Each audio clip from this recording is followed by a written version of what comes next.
Dikunci lagi dalam surah Al-Hadid. Dialah awal akhir, dialah zahir batin. Zahir batin. Kita dari batinnya dulu nih. Batin kelihatan nggak? Nggak kelihatan.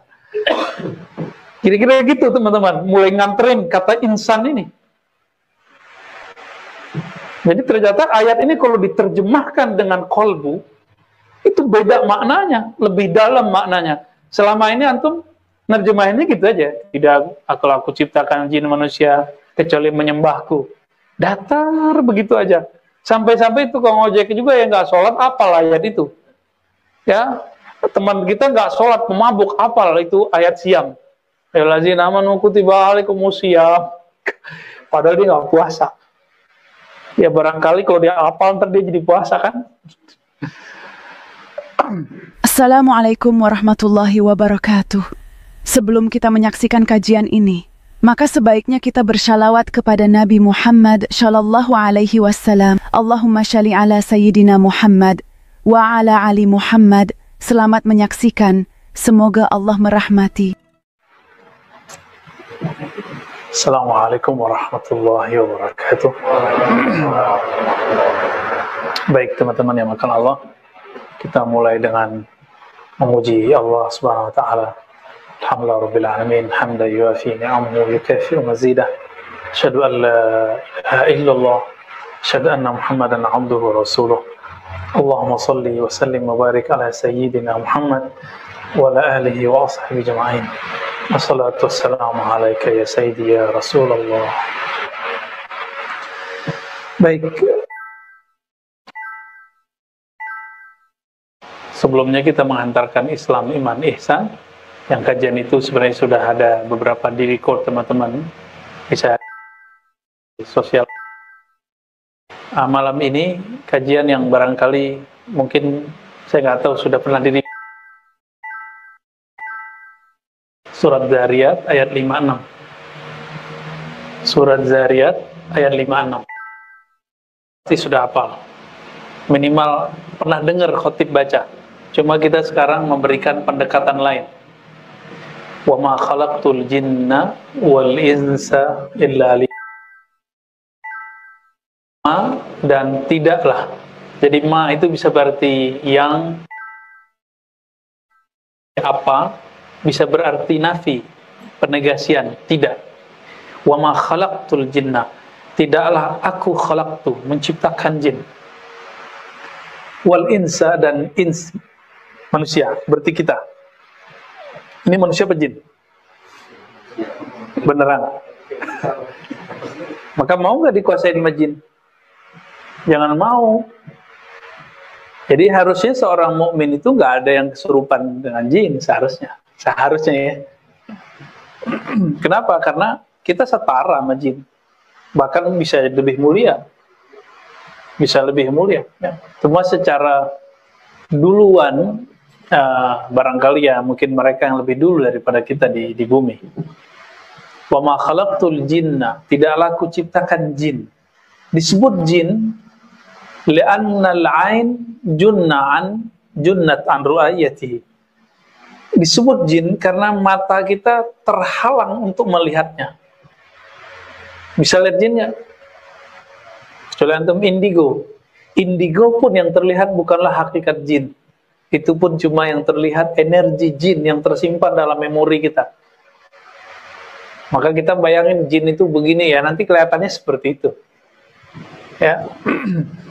Dan Allah mengatakan, tidaklah aku menciptakan jin dan manusia. Jin itu diciptakan min marjin min nar, dari nyala api neraka. Jadi sebelum kita bertugas di bumi, yaitu kakek kita Sayyidina Adam, sebelum itu sudah ada namanya Banul Jan. Banul Jan, Bani, klan jin, jamaknya Jan. Klan jin ini, mereka dulu tinggal di bumi, tapi merusak. Lalu apa yang terjadi? Allah buatlah kiamat jin, kiamat sughra. Maka mereka larilah, tunggang langgang gitu bahasa guru-guru kita. Lari ke gunung, lari ke air, laut, ke sungai, ke pohon-pohon, yang agak keren punya sayap naik ke awan. Maka wajar kalau antum dengar ada orang naik hiking, naik gunung, itu bisa hilang nggak? Kok bisa hilang? Nabi pesan di hadis Imam Al-Hakim, hadis sahih, jika kamu naik gunung, jangan misah-misah. Ini malah sengaja mau mojok. Naik gunung niatnya mojok. Ngapain ke gunung? Ya? Nggak usah ke gunung sono kali kalau mau mojok mah. Ya? Terus gimana? Kata Nabi, kalau kamu naik gunung, tetap bareng, apapun yang terjadi. Kenapa? Karena di sana sarangnya jin, manazil atau buyutnya. Buyut, bait, rumah-rumah, manazil tempat tinggal. Jin tinggal di sana. Di air-air, sungai-sungai, pohon-pohon, batu-batu tua. Kan tuh kalau punya cincin tuh hati-hati tuh. Ya. Wah, bisa dirasain, Dok. Bisa dirasain tuh, Dok. Ya. Ada teknik merasakannya. Ya. Ada yang masuk ke logam-logam, maka ketika si empu buat keris, buat pisau, itu bisa dipanggil balik. Ya, ada yang masuk ke gunung-gunung, ke bukit-bukit. Jadi nggak heran kalau kemudian ada namanya penghuni gunung, gitu ya, penghuni hutan. Itu bukan di tanahnya, dia di pohon-pohonnya. Jadi nggak heran kalau ada hantu pohon, gitu ya. Itu kan bahasa kita, bahasa Arabnya jin, sama aja.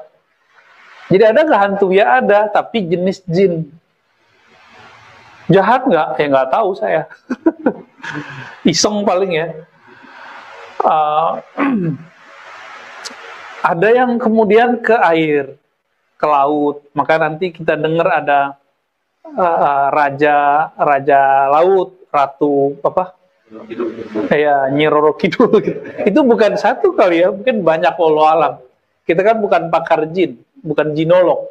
Tapi kalau melirik dari hadis-hadis Nabi tadi, ternyata terang, benderang, jelas. Sangat-sangat jelas. Namun di antara jin itu ada yang bernama syaitan.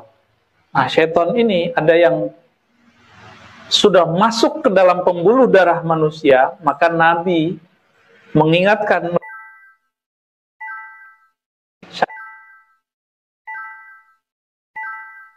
manusia. Tapi kalau jin itu makhluk mandiri. Kalau setan itu sifat sebenarnya. Bisa bedain ya. Jadi setan itu sifat, karakter. Yang karakter itu ada pada jin, karakter itu ada pada kita, manusia. Nah, kembali ke surat Zariyat tadi, ayat berapa itu? 51 ya? Ayat 56 ya. Ayat 56, surat 51 ayat 56. Wa ma khalaqtul jinna. Tidaklah aku ciptakan jin. Ciptaannya tadi dari nyala api. Wal ins, dan manusia. Nah, ada fakta lain. Ternyata jin itu dulu, sebelum Nabi Syith dapat wahyu dari Allah untuk memisahkan antara dunia kita dan jin, dulu jin itu berfisik. Ada fisiknya. Karena fisiknya jelas, maka banyak manusia yang dizolimi oleh jin-jin itu. Nabi Syith ini kan keturunannya Nabi Adam, anak Nabi Adam. Jadi Nabi Syith ini umur 400 baru meninggal Nabi Adam.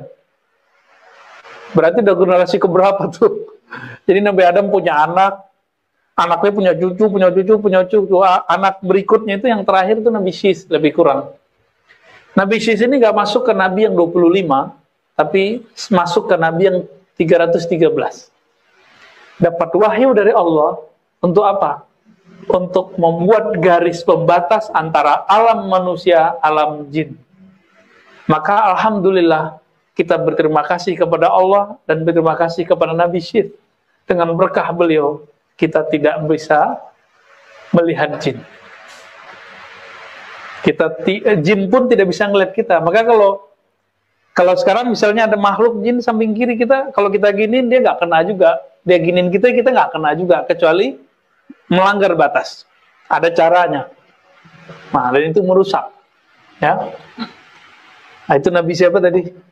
Nabi Syith, ya. Yang lucunya beberapa wilayah di Indonesia, orang-orang kepercayaan itu pernah meyakini Nabi Syith seperti orang Badui hanya meyakini Nabi Adam. Jadi kalau datang ke orang Badui, kita tanya, Nabi ente siapa? Oh, Nabi kita Nabi Adam katanya. Kalau kita tanya Nabi Muhammad, oh itu nabinya jalurnya beda kan. Nah, kalau kita datang ke daerah-daerah Jawa tertentu, mungkin Kalimantan, beberapa wilayah, itu mereka taunya Nabi Syith bin Adam. Ini fenomena apa? Ini bukan hoax ya. Ini fakta, ada orang-orang kepercayaan begitu. Berarti orang kepercayaan dulu, apakah namanya animisme, dinamisme, itu aslinya dulu adalah pengikut para nabi. Karena tidak ada kitab suci yang ditinggalkan, tidak ada lagi ajaran yang murni, bercampurlah dengan asumsi, dengan kebatinan. Maka sekarang mereka hanya tahu nama dan prinsip-prinsip tertentu. Contoh, jin itu kan ada yang lari ke pohon, ya kan? Orang nyembah pohon, nah ini yang salah. Gitu. Pohonnya nggak mesti disembah. Emang ada ruh di situ, ada jin di situ. Ada ruh yang Allah campakkan ke bebatuan. Bebatuan itu akhirnya punya energi, bukan berarti itu mesti disembah, enggak. Jadi dinamisme, animisme ini kesalahannya satu aja yang paling jelas. Yang nggak jelas banyak kali ya. Menyembah spirit, itu kesalahan besarnya. Kalau kita meyakini spirit itu ada di mana-mana, cuma kita nggak perlu menyembahnya. Jadi antum nggak usah jauh-jauh nyari jin di mana-mana. Jin itu, kata Imam Al-Buni, di setiap jengkal di rumahmu ada makhluk lain bernama jin. Nggak usah jauh-jauh, di badan kita juga banyak kok. Di mata antum lu banyak tuh jin-jin syahwat. Di mata saya juga ada. Makanya mata kita suka jelalatan kan. Nah, berubah karakternya namanya setan. Nggak usah jauh-jauh nyari ke goa kan kejauhan. Ya. Nyari ke rumah yang ditinggal ya kejauhan. Di dalam diri kita mereka bisa bersarang. Ya. Nah, ini kalau cerita jin ini jadi lama nih, ya. Kita skip dulu ya. Wal ins dan manusia. Salam, marhaban Habib Musin. Fadhal.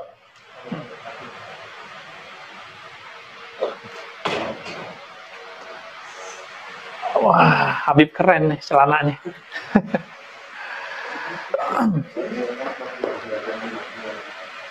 Silakan Habib, senyamannya. Tidaklah aku ciptakan. Jadi Allah itu kalau ngomong penciptaan, yang langsung ditanganinya, itu kalimatnya langsung pakai aku.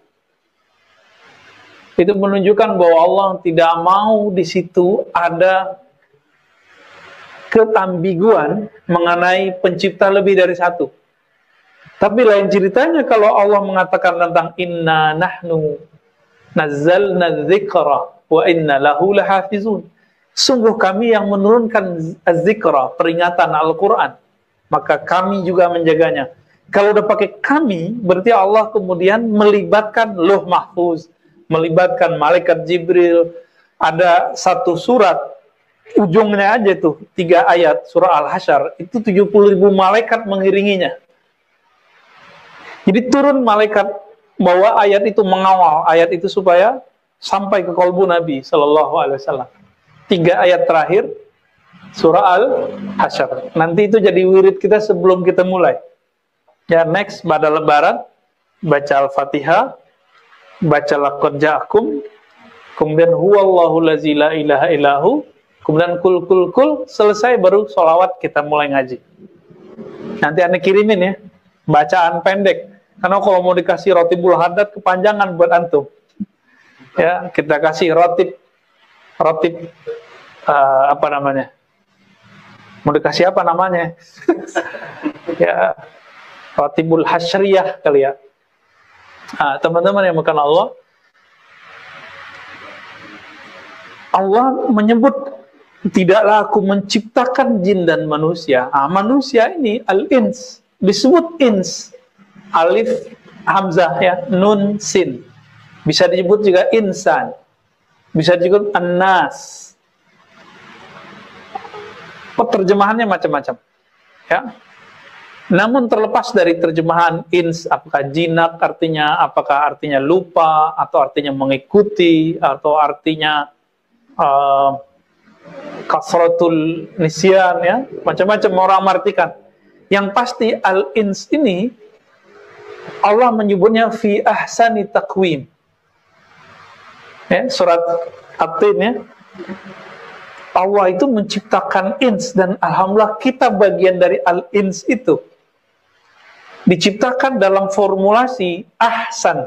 Ahsan itu ajmal wa akmal. Artinya dua, ahsan itu. Ajmal indah, bagus. Akmal sempurna.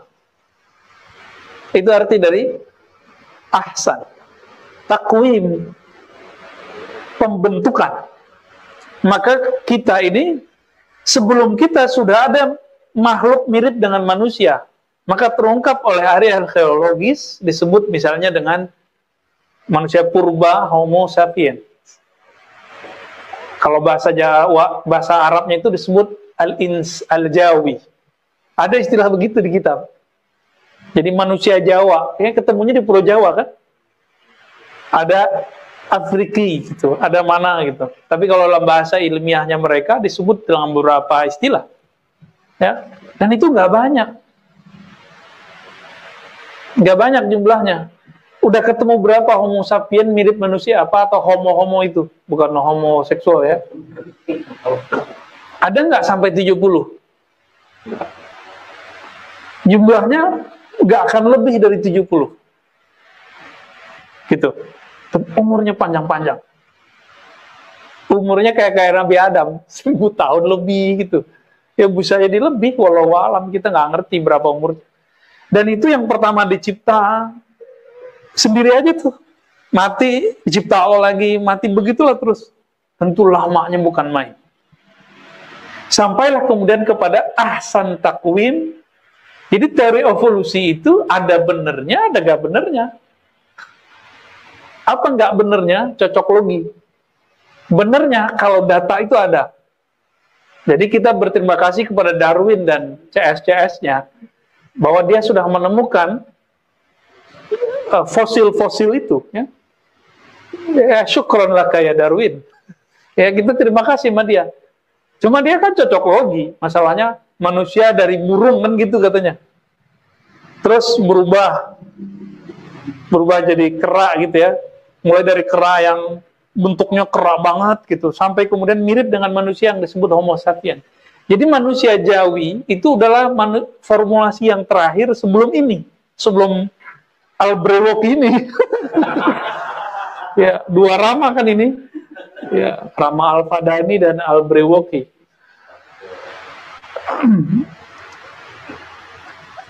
Si Darwin ini mencoba mengkoneksikannya, maka kemudian dikritik yang disebut link yang terputus, ya, link yang hilang.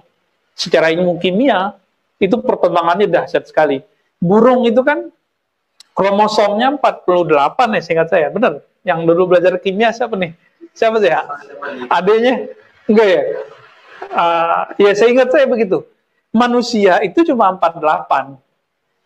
Pertanyaannya, emang bukan burung ya? Si kera. Kalau burung 60-an. Dari 60-an jadi kera 48, itu gimana ceritanya? Emang dulu burung bisa eksperimen? Seperti yang YouTube bocah-bocah itu kan ada bocah-bocah anak-anak tuh di YouTube eksperimen. Ya, anak-anak antum tuh. Ya, bocah-bocah lah. Antum kan masih masa remaja aja kan? Padahal punya anak. Udah tua ini.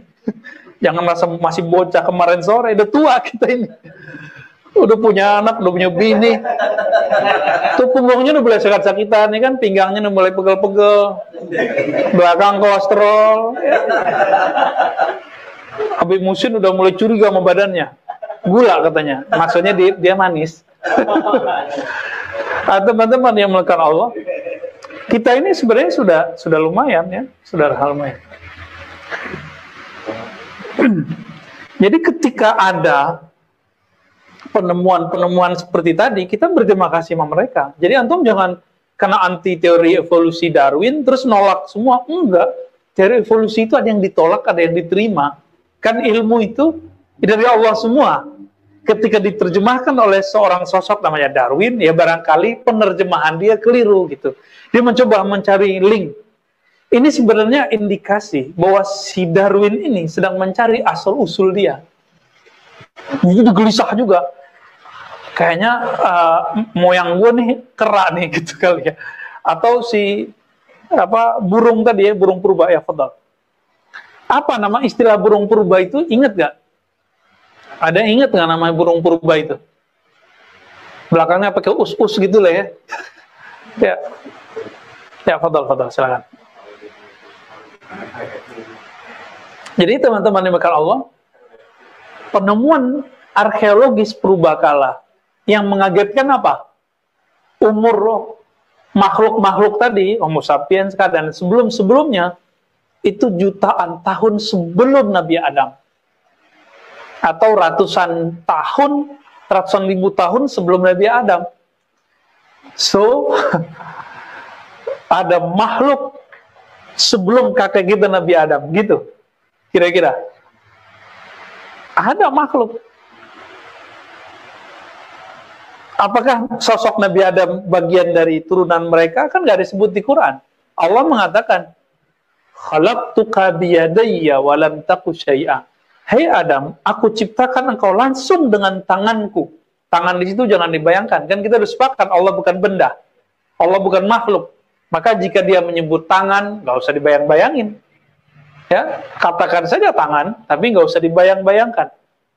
Nah, ini perbedaan kita sama akidah-akidah yang menolak kata tangan atau yang langsung memahami tangan itu lalu terbayang tangannya gede gitu. Nah, itu gak benar dua-duanya. Yang benar, Allah bukan benda, Allah bukan makhluk, maka kata tangan tidak perlu diterjemah. Hanya dia yang tahu maksudnya. Itu akidah saya. Itulah akidah yang saya yakini bersumber dari Rasulullah SAW, dari sahabat, tabi'in, yang kemudian diabadikan oleh Imam Asy'ari. Kan dikumpulin aja sama Imam Asy'ari. Imam Asy'ari itu ngumpulin doang. Dikumpulkan dari akidah imam-imam salaf itu. Nah, nanti kita bahas tentang khusus bab Asy'ari ya. Ada pembahasan khusus buat antum ya, hadiah. Hadiah menjadi ahli sunnah wal jamaah. Siap nanti jadi ahli sunnah nih. Kalau udah jadi ahli sunnah, siap nggak nih nanti menyebarkan akidah ahli sunnahnya? Yakin. Insyaallah ya, insyaallah. Itu Ya'juj Ma'juj karena ngomong insya Allah, Allah nanti satu saat buka itu benteng yang dibuat oleh Zulkarnain. Karena dia ngomong dulu, insya Allah sekali doang. Maka insya Allah itu jangan main-main. Insya Allah itu bisa tembus ke langit bumi itu. Insya Allah. Jadi insya Allahnya kita harus berubah. Insya Allah kayak ragu jadi kalau yakin. Gitu ya. Jadi kembali ke yang tadi, al-jin wal ins ini, manusia formulasinya sudah sangat ajmal wa akmal, disebut bahasa Arabnya ahsan. Maka Allah menyebut namanya Asmaul Husna. Husna dengan ahsan satu akar kata. Satu akar kata itu. Ya.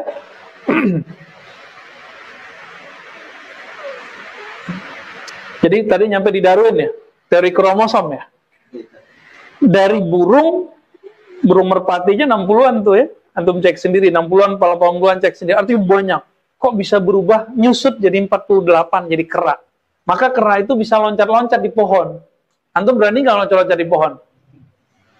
Itu karena kromosom itu salah satu gejala itu. Ya, wallahu alam. Tapi kira-kira begitu penjelasan kawan-kawan kita. Lalu dari 48, manusia berapa kromosomnya? Dulu saya pernah talaki sama Syekh Hasan itu. Syekh Hasan itu ahli usul fikih. Tapi ternyata ngerti ilmu kimia. Dan beliau cerita tentang teori kromosom 46. Manusia kromosom 46. Untuk mengurangi dari rate 48 jadi 46 itu gimana caranya? Apakah dulu manusia-manusia yang mirip dengan kera itu saya nggak sebut kera ya, tapi mirip dengan kera itu, melakukan eksperimen di badannya. Emang dulu sudah ada lab? Mungkin nggak? Nggak mungkin. Akal kita sulit terima secara rasio. Ya. Antum aja sekarang belum semua bisa bereksperimen dengan diri sendiri. Cuma orang pakar-pakar kimia aja yang bisa. Sekarang perang virus ini kan juga salah satu eksperimen. Mungkin nggak virus bergerak sendiri tanpa ada campur tangan orang? Kira-kira gimana? Pasti ada orang peneliti di lab yang kemudian mencoba mempertemukan zat ini, zat itu, senyawa ini, senyawa itu, segala macam lah. Yang sangat ribet itu. Udah ribet. Sangat ribet.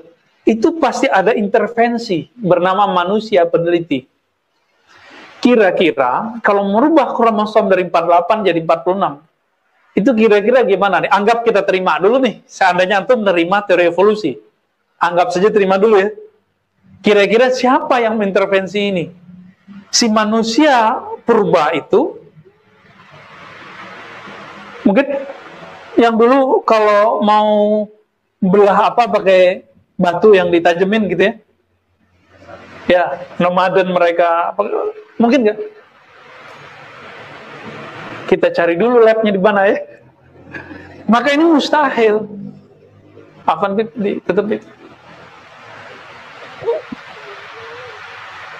Kalau ini mustahil, ini sama dengan saya nanya sama eksperimen, tanya-tanya kecil-kecilan sama kawan-kawan belajar akidah Ahlussunnah.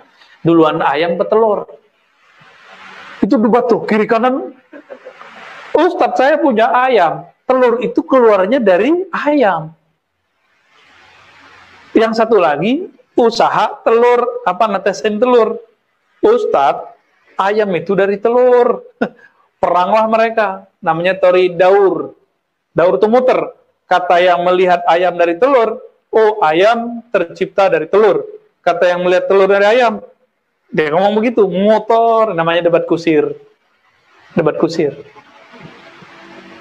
Kira-kira siapa yang mengintervensi kromosom itu? Maka harus ada sesuatu yang bukan kera, bukan juga manusia yang modern sekarang ini. Nah, itulah yang kemudian disebut Huwa, sang dia, yang masih X, tidak bisa dibayangkan karena dia bukan purba, bukan juga modern, bukan manusia purba, bukan manusia modern, gitu. Inilah yang kemudian kita sebut Huwallah. Itulah kenapa ayat Al-Ikhlas itu kul huwa dulu baru Allah. Jadi kalau mau mengenal Allah, mulai dari dia. Katakan saya tidak kenal dulu, baru bisa kenal. Itulah makna huwa. Jadi merasa diri bodoh dulu, tanggalkan dulu kalau kecil kita dicerdas, baru muncul Allah. Atas dasar itulah agama-agama ahlu kitab lama, itu kan agamanya dari Allah semua, dinullah semua. Itu memanggil Allah itu Yahu, wahai sang dia, sang beliau.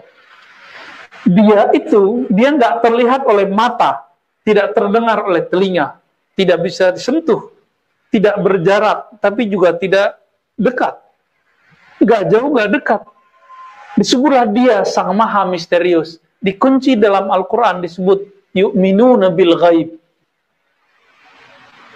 Dikunci lagi dalam surah Al-Hadid. Dialah awal akhir, dialah zahir batin. Zahir batin. Kita dari batinnya dulu nih. Batin kelihatan nggak? Nggak kelihatan. Kira-kira gitu teman-teman. Mulai nganterin kata insan ini. Jadi ternyata ayat ini kalau diterjemahkan dengan kolbu, itu beda maknanya, lebih dalam maknanya. Selama ini antum nerjemahinnya gitu aja. Tidak aku ciptakan jin manusia kecuali menyembahku. Datar begitu aja. Sampai-sampai itu kalau ngojek juga yang nggak sholat, apal ayat itu. Ya, teman kita nggak sholat, pemabuk, apal itu ayat siam. Ya lazina amanu kutiba alaikumus syiyam. Padahal dia nggak puasa. Ya barangkali kalau dia hafal ntar dia jadi puasa kan. Nah ini rahasia-rahasia beberapa yang terungkap. Ini saya tidak rencanakan, ya begitu saja, mengalir saja. Ya.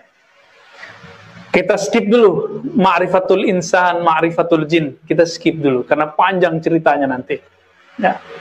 Berarti kita sudah berhenti di kalimat tadi. Ada yang maha misterius yang menciptakan jin dan manusia. Sekarang dia menyebut dirinya dalam Al-Quran, surat Dzariyat. Ya. Wa ma khalaqtul jinna, tidaklah aku itulah yang kamu sebut misterius. Maka yang menciptakan kamu bukanlah si manusia purba atau manusia modern, tapi akulah sang misterius itu. Aku ciptakan engkau bukan buat kamu cari makan doang, bukan buat bikin anak doang, bukan untuk melepaskan syahwat doang, lebih dari itu. Liya'budun, agar, li itu bahasa Arab, artinya bisa ghayah, tujuan, bisa juga la'alla, supaya. Ya. Agar mereka ya'budun. Ya'budun itu asal katanya ya'budunani atau ya'buduni. Ya'buduni. Agar mereka menyembah aku. Maka kalau antum melihat tuh surat Dzariyat, biasanya ya'buduna, ta'buduna. Saya ini sekarang dikasih baris di bawahnya. Jadi ada ya di situ disembunyiin. Ya mutakallim namanya. Ya mutakallim itu artinya aku. Supaya mereka menyembah sang aku tadi. Yang Allah katakan, yang kamu bilang huwa itu, akulah dia. Gitu. Menyembah. Ini nggak usah nyembah dulu deh, kita bahas. Mau nggak kerja, nggak kenal sama pimpinannya, sama atasan dulu deh, nggak usah pemiliknya. Mau nggak kerja, tapi kita nggak kenal atasan kita siapa. Disuruh-suruh sama dia, kita nggak kenal lu siapa gitu. Pernah nggak kejadian atau pernah dengar cerita si owner perusahaan itu dibentak sama satpam? Pernah nggak?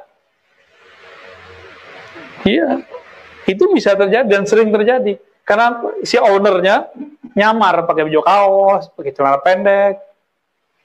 Yang kebayang sama si satpam kalau orang kaya tuh pakai dasi, pakai jas. Ternyata nggak begitu. Ya. Dia cuma kenal sama atasannya, dia nggak kenal sama pemilik gedung itu atau pemilik perusahaan itu. Ya bisa jadi marah, bisa digeli kan? Si yang punya ini. Akhir-akhir gitulah Allah sama kita, lebih mulia dari itu. Ini cuma masalah aja, perumpamaan. Maka teman-teman dimulakan Allah, kalau kita nggak mau kerja, kalau nggak kenal kerjaannya apa, siapa atasan kita, masa antum nyembah nggak kenal sama yang disembah? Kita sujud, kenal nggak yang kita sujud ke siapa? Yang kita sujud itu bata yang disusun di Mekah itu, atau yang memuliakan si batu bata itu? Yang mana? Yang memuliakan batu bata itu. Kita kan nggak menyembah, antum menyembah Ka'bah nggak? Nggak kan simbol aja kan? Arahnya ke kiblat, biar nyatu. Satu frekuensi. Maka teman-teman yang melakukan Allah, ketika disebutkan liya'budun, nah ini penerjemahan yang kita ambil dari tafsir imamnya sahabat. Di masa beliau, ketika sudah meninggal sahabat senior, beliau sudah menjadi sahabat yang luar biasa, imam besar. As-sahabi al-jalil hibrul ummah Ibnu Abbas, Abdullah bin Abbas. Jadi Abdullah bin Abbas ini menerjemahkan ya'budun, bukan ibadah, bukan menyembah. Terjemahan dia apa? Supaya jin dan manusia menyembah aku, bukan mengenal aku. Kenal aku dulu baru bisa menyembah sang aku. Minimal kenal namanya.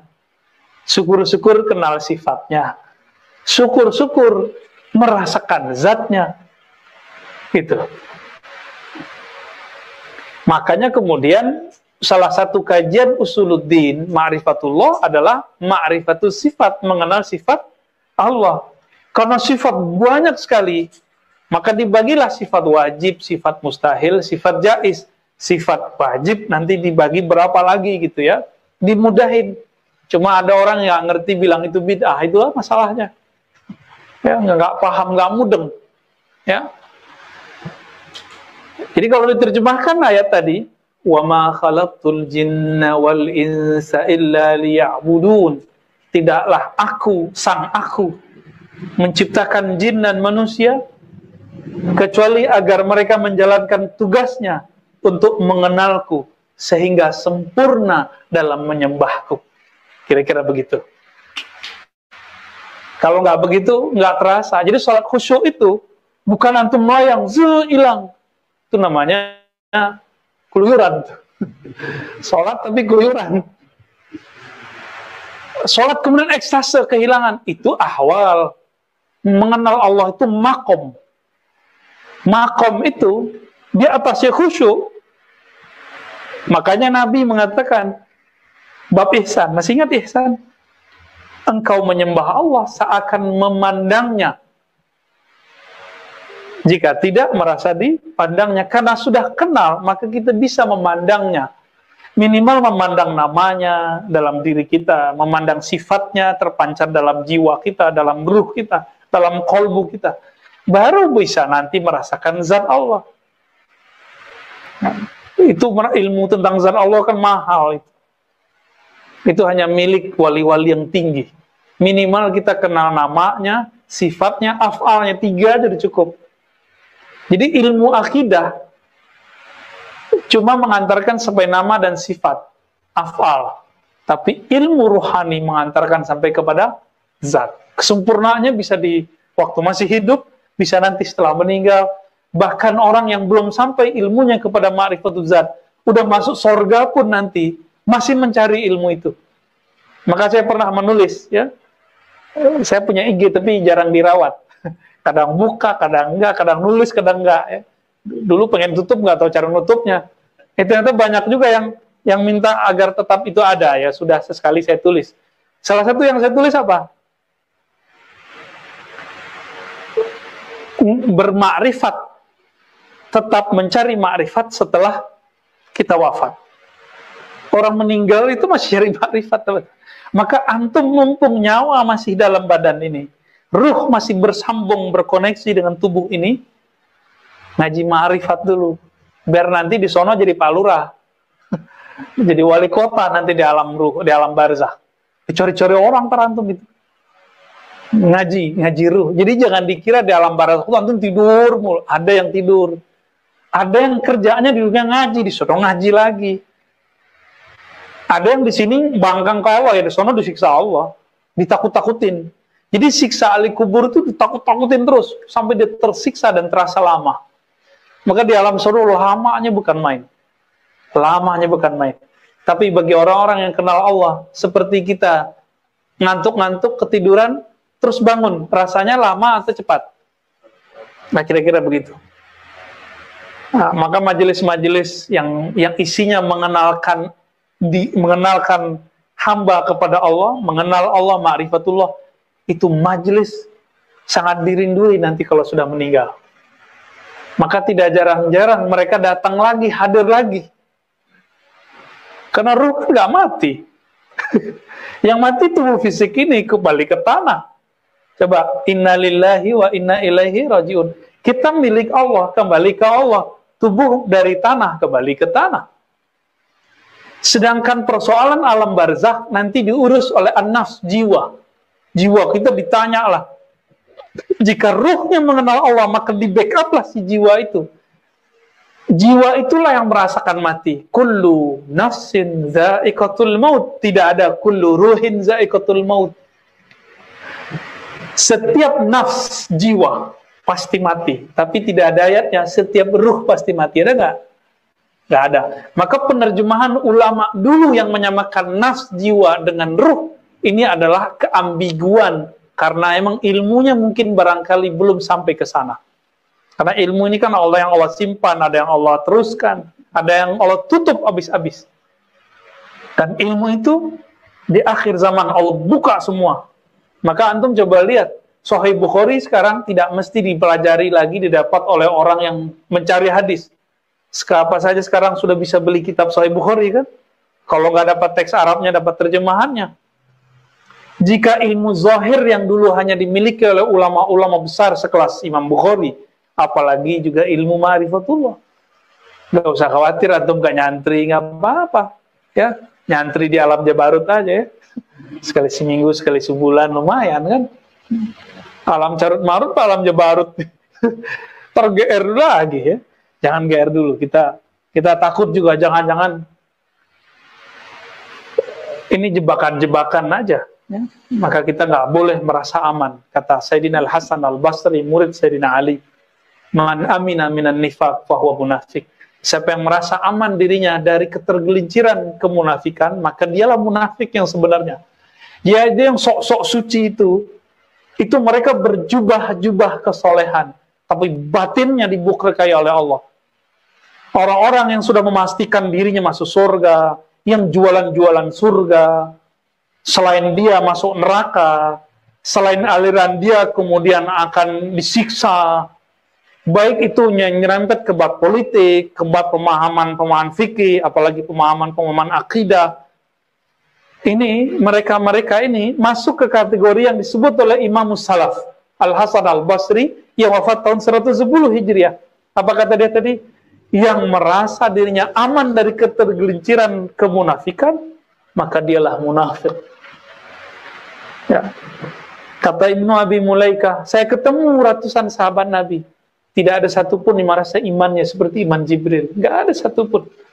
Mereka merasa setiap hari itu bainal khauf war raja, antara harap dan takut. Nanti antum ngaji mana akan begitu tuh. Naik harapan yang tinggi, kayaknya PD-nya bukan main, habis itu kita jatuhin plak. Akan begitu terus, biar nanti lina beluakum ayyukum ahsanu amala. Jadi ilmu itu ada cara untuk memusibahkan jiwa. Jadi musibah itu bahasa Arab artinya penempaan. Balak itu artinya kayak si empu keris itu menempa. Itu namanya musibah atau bala. Semakin lama dia menempa, semakin kecil kan itu jadinya. Semakin keras, semakin kuat, semakin kuat, semakin kuat. Jadi kalau ingin jadi ahsani takwim lahir dan batin, siap-siap. Kadang dinaikin, kadang dijatuhin. Kadang naik, kadang jatuh. Kalau lagi naik syukur, lagi jatuh sabar. Inilah dua sayap rohani kita. Jadi rohani kita kalau nggak punya sabar dan syukur itu akan jatuh. Nah, maka antum di komunitas mulai berbagi kesenangan, berbagi kepayahan. Tapi gantungnya hanya satu, hanya kepada Allahus Somad. Jangan nyusahin orang. Jangan pernah berniat menyusahi orang. Jangan juga bergantung kepada orang. Jangan juga merasa tidak butuh orang. Jadi antara itu harus dijaga terus. Ya, semoga Allah menjadikan kita hamba yang ya'budun. Inilah dikatakan oleh Sayyidina Isa, para nabi. Wa an ya'buduni, Allah berfirman kepada para nabi. Ya. Dan sungguh sembahlah aku, kenalilah aku. Inilah jalan yang lurus. Inilah jalan yang istiqomah. Maka teman-teman, ma'rifat itu permanen. Tapi kalau ekstase zikir itu nggak permanen. Antum kalau kencang zikirnya, tenangnya banyak. Tapi kalau kurang zikirnya nggak tenang kan? Jadi kenapa antum gelisah? Karena kurang zikir. Tapi kalau orang bermakrifat, dia banyak wirid, dia sedikit wirid, ruhnya stabil. Ruhnya akan stabil. Mau yang stabil atau yang gelisah? Kalau nggak baca khatam khojakannya bernafsu. Pengen dapat apa gitu. Ya. Tar zikir kulhunya bernafsu. Baca waqiahnya pakai nafsu. Nafsu biar rezeki banyak. Jadi baca Quran bukan karena ingin dekat ke Allah, tapi karena ingin sesuatu yang ada pada Allah. Inilah teguran Allah, ini kalam penutup saya. Allah berkata kepada seorang wali melalui ilhamnya. Jadi ilham-ilham Rabbani ini masih turun. Wahyu udah tutup. Apa kata Allah? Semua orang meminta yatulubuna ma indi, yatulubuna minni. Semua orang mencari sesuatu yang aku sediakan. Surga kayak, pahala kayak, kebahagiaan kayak, khusyuk ke makomat-makomat yang tinggi kayak. Illa bayar.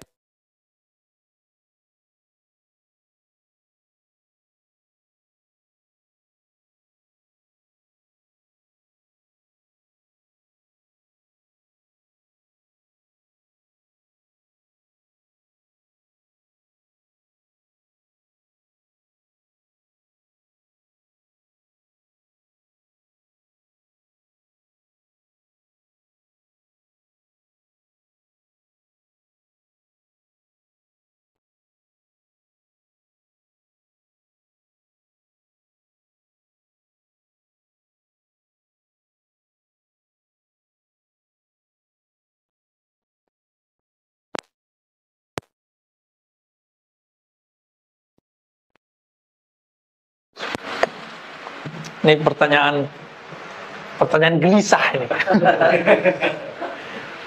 Ruh kan kembali ke Allah, tapi kan ada ayat, wahai jiwa yang tenang, kembalilah kepada Tuhanmu. Kita buka ayatnya, surat Al-Fajr, 4 ayat terakhir. Ya ayyatuhan nafsul mutmainnah, wahai jiwa yang mutmainnah, yang tenang. Jangan berhenti di situ. Jiwa yang tenang itu pakai apa? Maka harus dirujuk kembali ke surat Ar-Ra'd ayat 28. Ala bidzikrillah tatmainnul qulub.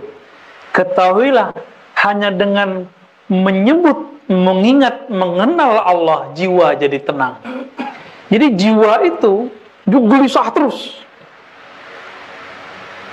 Kapan dia mulai tenang? Dimasukkanlah, disuntikan, divaksinkan nama Allah ke dalam kolbu. Talqin namanya, zat masuk. Kalau udah masuk nama dalam kolbu, dia latih terus, maka jiwanya lama-lama nurut ke dalam kolbunya. Kolbu itu teman-teman bahasa Arab, ya. Nih perhatikan, benar-benar nih. Kolbu bahasa Arab artinya apa? Kata kolb, bolak balik. Itu arti pertama. Apalagi artinya, kolbu itu artinya elastis, dia lembut sekali kolbu. Makanya kolbu itu gampang tersentuh. Antum lihat ada orang susah di tepi jalan, bisa nangis kan?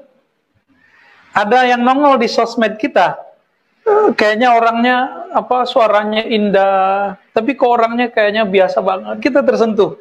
Itu kolbu lagi tersentuh tuh. Nah, maka coba kenali diri kita yang lagi dominan apa nih? Kajian. Ada kajian yang masuknya ke kepala, pusing kan tuh. Pada tadi kajian saya masuk ke kolbu, terasa berdesir-desir, terasa bikin candu atau bikin pusing. Kalau antum menerimanya pakai ini, pusing. Tapi kalau menerimanya pakai kolbu, tuh kolbu langsung tersentuh. Gitu. Maka jadikan akal itu bekerja di bawah kolbu. Jangan kolbu bekerja di bawah akal.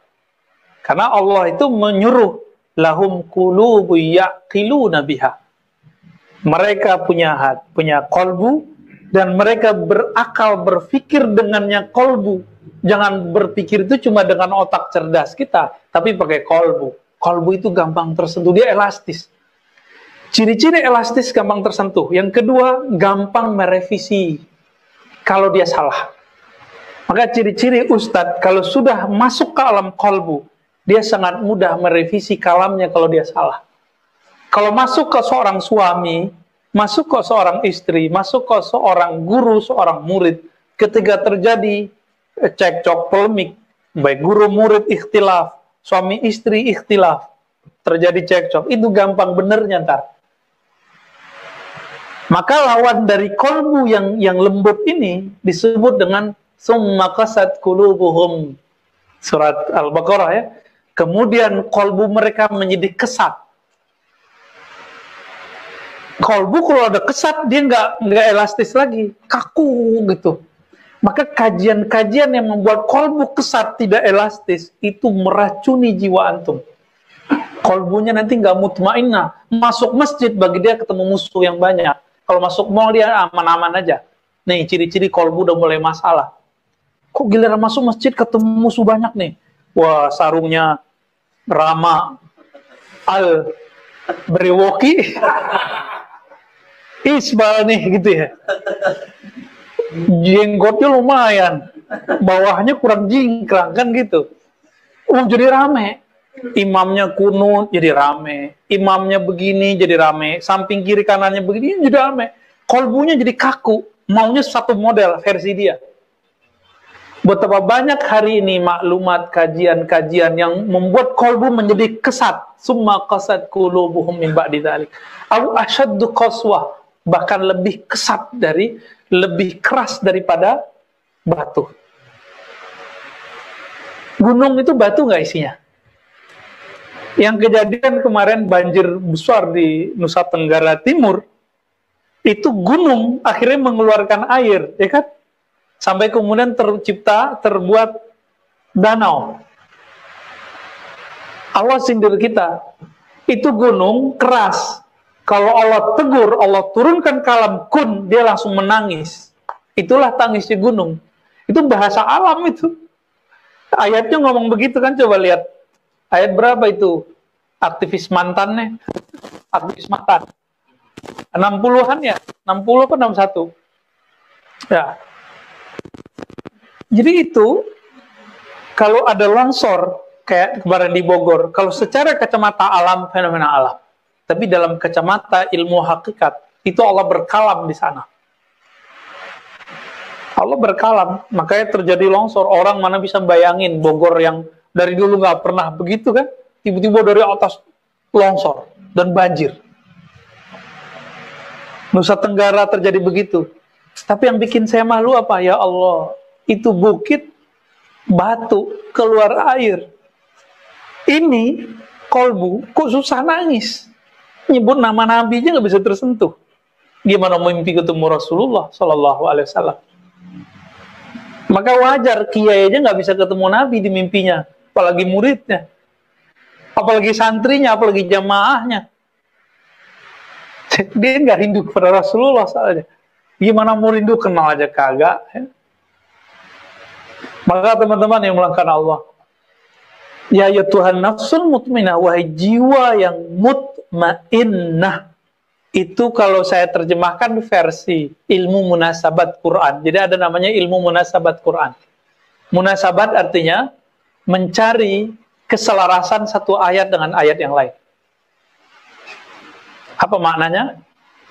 Wahai jiwa-jiwa yang telah tenang dengan pancaran zikrullah, yang telah tenang dengan mengenal Allah. Karena dia sudah kenal kepada Allah, sudah tenang menyebut nama Allah. Irji'i ila rabbiki radiyatan mardiyah. Pulang kampunglah engkau kepada Allah. Gitu. Maka jiwa itu nanti dapat izin. Bukan hanya ruhnya, sama jiwa-jiwanya nanti dibawa. Disebutlah nanti jiwanya naik. Jadi ketika masuk, diundang oleh Allah, Allah pakaikan dua baju, radiyah dan mardiyah. Allah ridha dan dia diridhoi. Radiyah itu jiwanya. Jiwanya ridho kepada Allah. Ridho itu di atas cinta ya.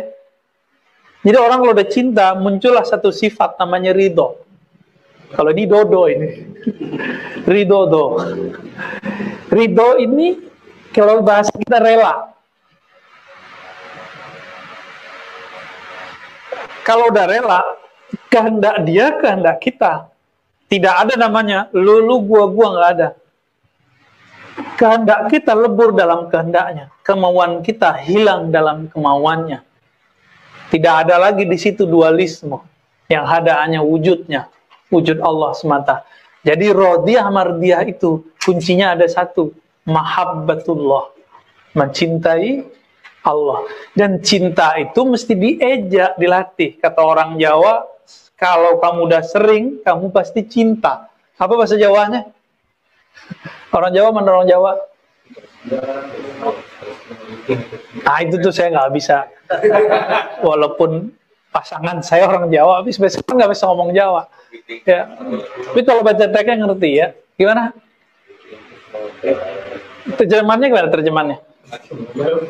Orang kalau udah biasa, maka lama-lama aja cinta. Maka dulu-dulu orang kan dijodohin, lama-lama cinta juga tuh. Ini kan antum produk-produk itu nih. Dulu bapaknya, mbahnya kan dulu dijodohin.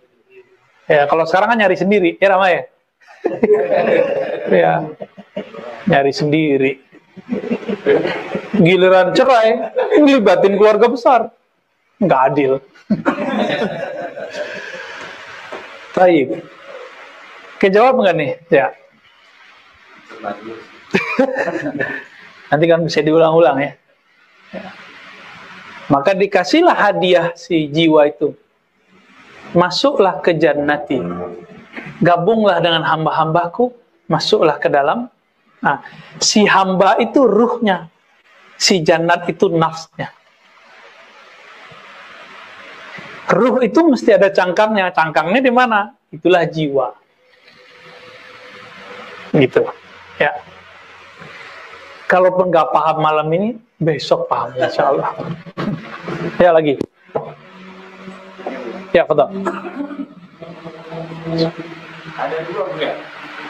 Tadi terakhir bilang bahwa kita kalau berdoa dari kalau nggak salah ya, kalau kita memberi harusnya hanya untuk aku atau apa tadi? Untuk yang kamu mau aja. Kalau nggak salah. Nah kalau saya tuh berdoa, salat ya pasti gitu sih. Ya Allah, tadi salat, jadi saya bikin salah segala macam. Saya doa, ya Allah berikanlah saya rezeki yang ada. Atau saya kesehatan damping dengan Allah. Nah itu sebagai kita kan bikin juga atau gimana gitu? Untuk yang ke arah yang hanya kolomnya. Iya, iya. Satu dulu, takut lupa. Karena nggak ada notulennya kan? Ini saya langsung to the point aja. Imam Notoilah membimbing para murid dari meminta untuk dirinya, sekarang meminta untuk yang disuruh sang punya diri. Siapa yang mempunyai diri kita? Allah. Maka beliau mengatakan, sebaik-baik yang kamu minta adalah apa yang dia suruh. Maka Nabi itu nggak pernah minta untuk kepentingan dirinya.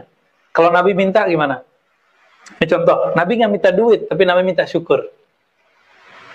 Nabi nggak minta banyak zikir. Nabi nggak minta biar ekstase, fana, khusyuk. Enggak, Nabi nggak minta. Nabi minta, Allahumma inni ala dzikri. Kau udah hafal kan? Ya Allah, bantu aku mengingatmu. Wa syukrika, bantu aku mensyukuri nikmatmu. Berarti kalau minta syukur, nikmatnya ada kan? Wa husni ibadatik, dan menyempurnakan ibadah kepadamu. Jadi Nabi itu nggak pernah minta ya Allah banyakin hartaku, itu nggak ada. Nabi selalu minta supaya tugasnya saat dapat nikmat jalan. Jadi nikmat ini sudah dijamin, yang belum dijamin kita bisa jalanin tugas nggak? Nah, maka sebaik-baik doa adalah doa yang membuat kita menjadi hambanya. Hamba saat dapat nikmat syukur, saat nikmat dipending sabar. Tapi apakah masih disebut dipending kalau orang sabar?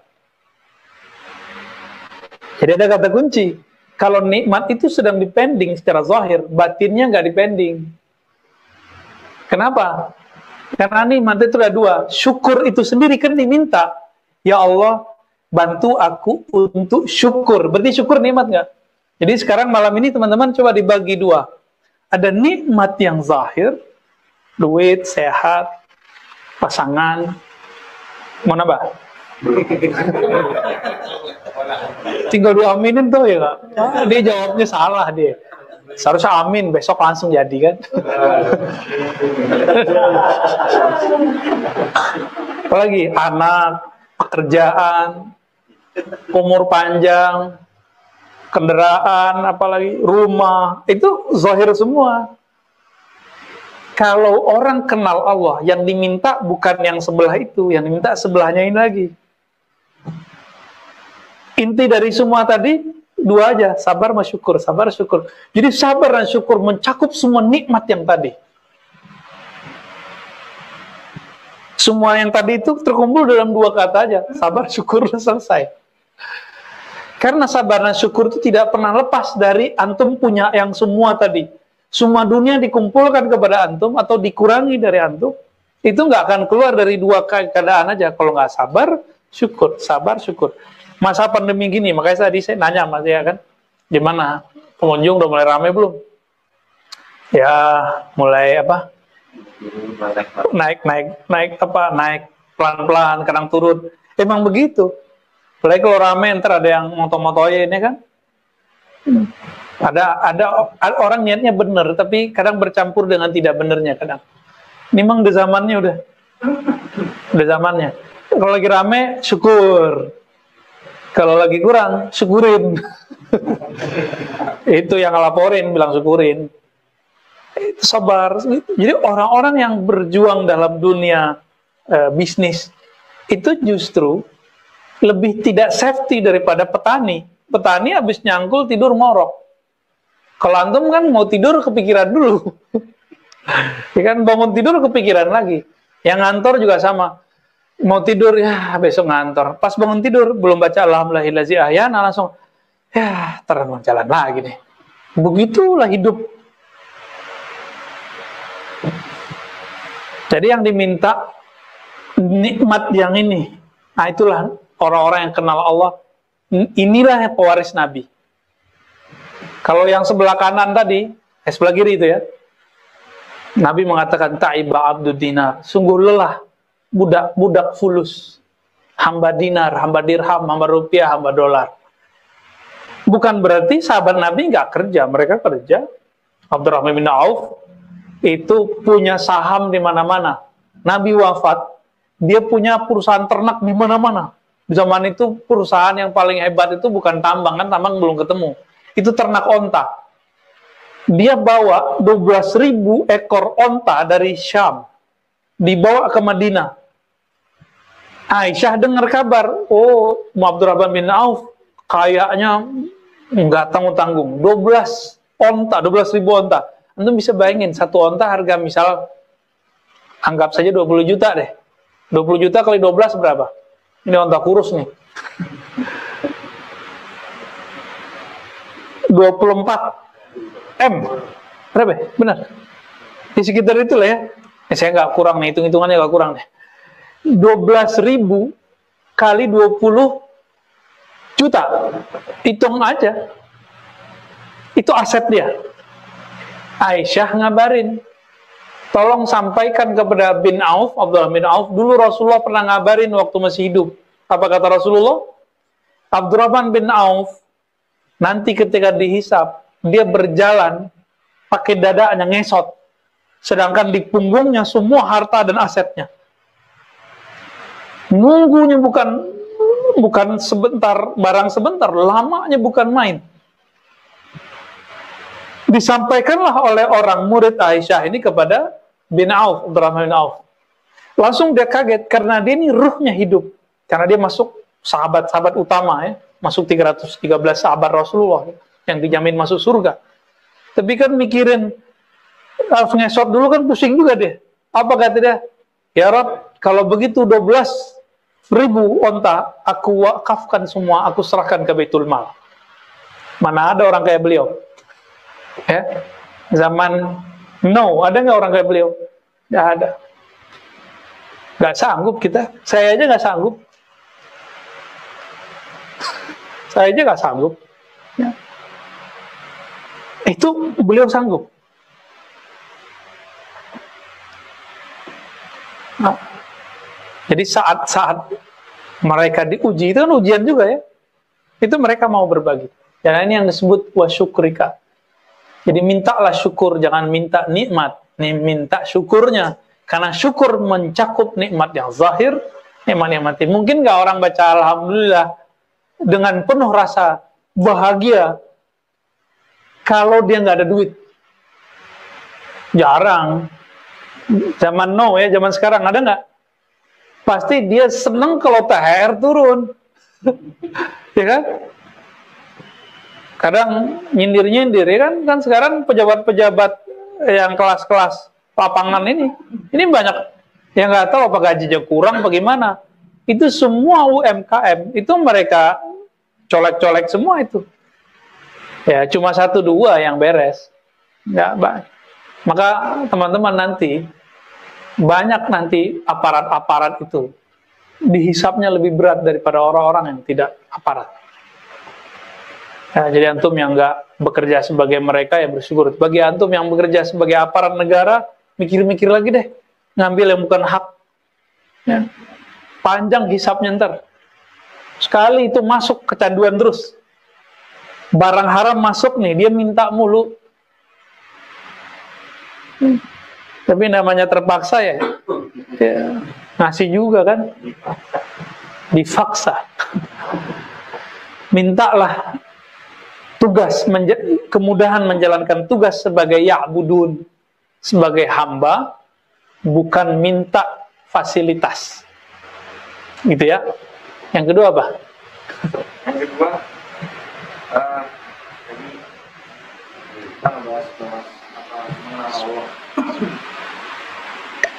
Rasanya susah banget mencernanya tentang Allah. Jadi maksudnya apa sih definisinya mengenal Allah atau apa yang dimaksud dengan mengenal Allah? Kalau mengenal Rahman kita tahu caranya, atau apa sih maksudnya Rahman? Kalau mengenal Allah kayak belum masuk gitu. Maka kita mulai dari kata huwa ya. Mau mengenal Allah, tanggalkan dulu kepintaran kita. Allah itu fisik atau non fisik? Apa? Non fisik, beneran. Hah? Alam semesta ini ada sisi yang berkaitan dengan Allah nggak di alam? Maka bisa mengenal alam dengan fisik. Lihat efek fisik dari ketuhanan itu. Jadi jangan mengarahkan channel kita atau antena kita ke bukan channelnya. Yang fisik ini hanya bisa memandang yang fisik. Maka pandanglah sesuatu yang fisik di alam semesta ini yang berkaitan dengannya. Namanya af'al Allah, perbuatan Allah. Jadi mau kenal Allah itu ada 4 jurusannya. Yang pertama mengenal perbuatannya. Antum ngeliat aneh nih, itu udah bisa kenal Allah. Ngelihat Rama, 1 Al-Brewoki, 1 Al-Fadani, itu akan bisa. Nggak usah deh Zia sama saudaranya. Beda nggak? Bapaknya sama loh. Ibunya sama, kok bisa beda tuh bocah berdua? Kata kita, orang tuanya yang buat, enggak, orang tuanya jalanin tugas saja sebagai ayah ibu, suami istri. Seandainya kembar, masih beda nggak? Yang menciptakan kekembaran, itu siapa? Yang ngukir wajah yang beda ini siapa? Maka ada cara mengenal Allah secara fisik. Lihatlah bagaimana canggihnya ukiran-ukiran di alam semesta. Tidak ada satu foto, satu ukiran, kecuali ada yang mengukirnya. Itulah nama Al-Musawwir. Allah yang maha mengukir alam. Ya. Nanti kalau turun ke anak, ya, turun ke buah, coba sebanyak tuh buah mangga. Ada mangga gedong. Ada mangga apa? Mangga itu juga ada kan? Macam-macam tuh. Ada mangga Indramayu, ya kan?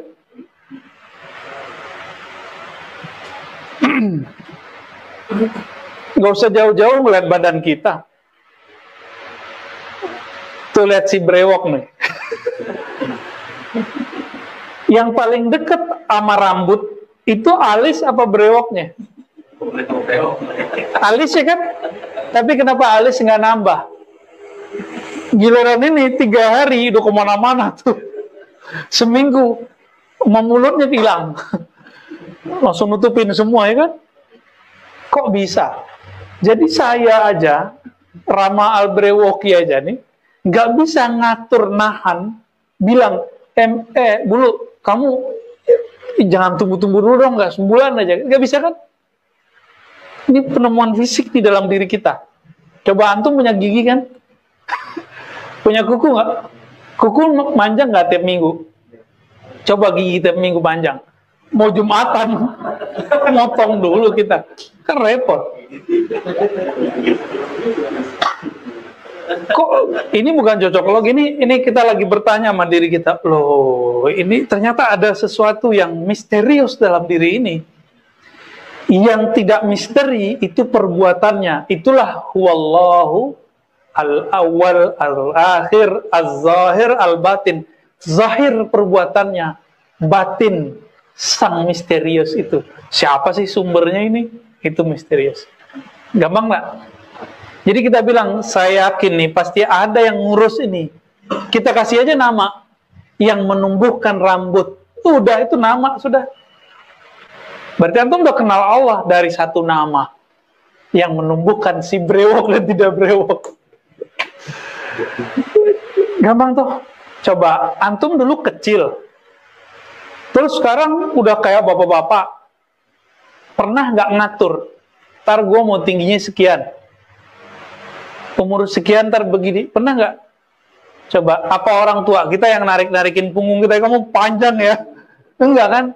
Yang udah punya anak, sekarang anaknya udah hampir segede dia. Anaknya Abi Musin udah segede Abi Musin ya? Tingginya. Ya kan? Itu kan kita nggak pernah ngatur-ngatur itu. Begitu saja. Apakah dia begitu saja? Enggak mungkin ada di alam semesta. Ini kalau nggak ada yang nuangin ya nggak masuk airnya. Kopi kalau nggak buat ya nggak ada kopinya.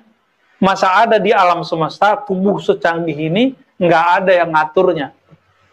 Masuklah 3 nama sekaligus.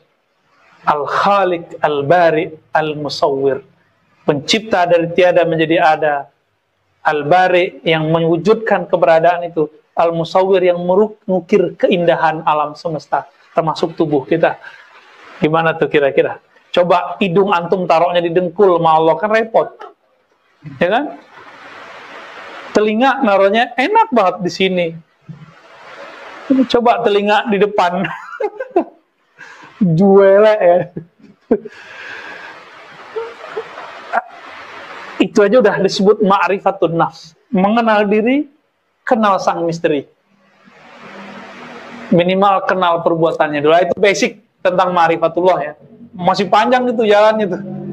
Nah, dari sini muncullah ilmu, namanya ilmu eksak. Cuma sayang ilmu eksak sekarang udah bercerai talak 3 dengan ilmu tauhid. Dulu masa Ibnu Sina masih digabung dengan Allah. Jadi ini semua karena Allah. Zaman Imam Ghazali, Fakhruddin Ar-Razi itu dokter ternyata. Dokter-dokter mereka itu semua. Itu mereka menyatukan ilmu iman tauhid dengan penemuan-penemuan itu semua. Jadi nggak ada yang mentok. Kalau sekarang kan ilmu mentok-mentok bawahnya. Gitu ya. Udah jam berapa nih? 10:30. Udah kali ya. Ya dok. Udah dok. Udah mulai sayunya matanya nih. Saya rasa cukup ya kajian kita. Ya? Loh, ada nanya, ayo, silakan dok. Buat kameramen kita ya.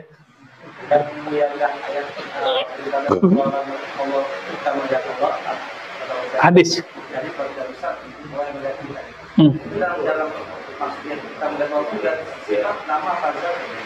Bisa semua.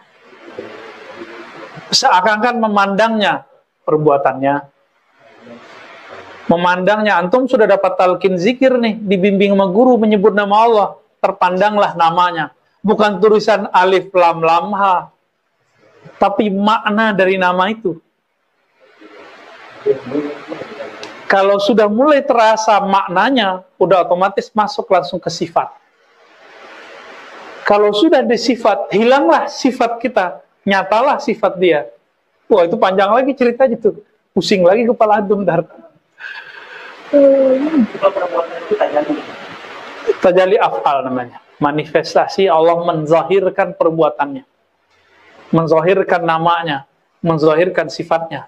tapi Allah masih merahasiakan nama dari zatnya, apalagi zatnya itu. Jadi nama itu juga beragam. Ada nama dari perbuatan, Razzaq, Musawwir, Khaliq. Ada nama dari Asma'ul Husna, secara umum mencakup yang tadi. Ada nama sifat, ada nama zat. Ada nama yang zahir, ada nama yang batin. Ada nama yang jali, ada nama yang khafi. Ada nama yang sir, yang terrahasia. Makanya dalam hadis-hadis Nabi memberi kuncian-kuncian itu. Bahwa nama itu ada yang disimpan oleh Allah Subhanahu wa taala dalam dirinya. Dan itu hanya dibagi ke wali-wali khusus. Salah satu yang diungkapkan dari awal-awal ayat-ayat muqatta'ah itu loh. Kaf, ya, ain, shad, hamim. Itu nama-nama Allah sebenarnya. Ya. Itu semuanya itu bagian-bagian dari nama Allah, nama Nabi Muhammad sallallahu alaihi wasallam. Ya. Karena sudah mulai sendu, sudah mulai hujan, kita tutup dulu dengan baca salawat Allahumma salli ala Sayyidina Muhammad wa ala ali Sayyidina Muhammad. Salawat al-Fatih. Allahumma salli ala Sayyidina Muhammad al-Fatih lima ughliqa wal khatim lima sabaq nasiril haqqi bil haqqi wal hadi ila siratikal mustaqim wa ala alihi haqqa qadrihi wa miqdarihi al-azim. Sallallahu ala Sayyidina Muhammad. Assalamualaikum warahmatullahi wabarakatuh. Alhamdulillahirabbil alamin. Barakallahu fikum Bapak, Ibu, sahabat beriman yang dirahmati Allah. Usai sudah kajian kita kali ini, semoga apa yang disampaikan Buya Ar-Razi tadi menjadi berkah dan manfaat untuk kita semua, menambah keilmuan, keimanan, serta tauhid kita kepada Allah Subhanahu wa Ta'ala. Terima kasih Bapak Ibu, sahabat beriman yang sudah mengikuti kajian ini sampai habis. Dan buat Bapak Ibu, sahabat beriman yang sudah mendukung dan mendoakan channel ini, kami ucapkan banyak terima kasih. Semoga Allah yang membalas semua kebaikannya. Dan semoga Allah memurahkan rezeki kita, memudahkan segala urusan kita di dunia dan akhirat nanti. Amin, Allahumma amin. Usikum wa nafsihi bitaqwallah. Wassalamualaikum warahmatullahi wabarakatuh.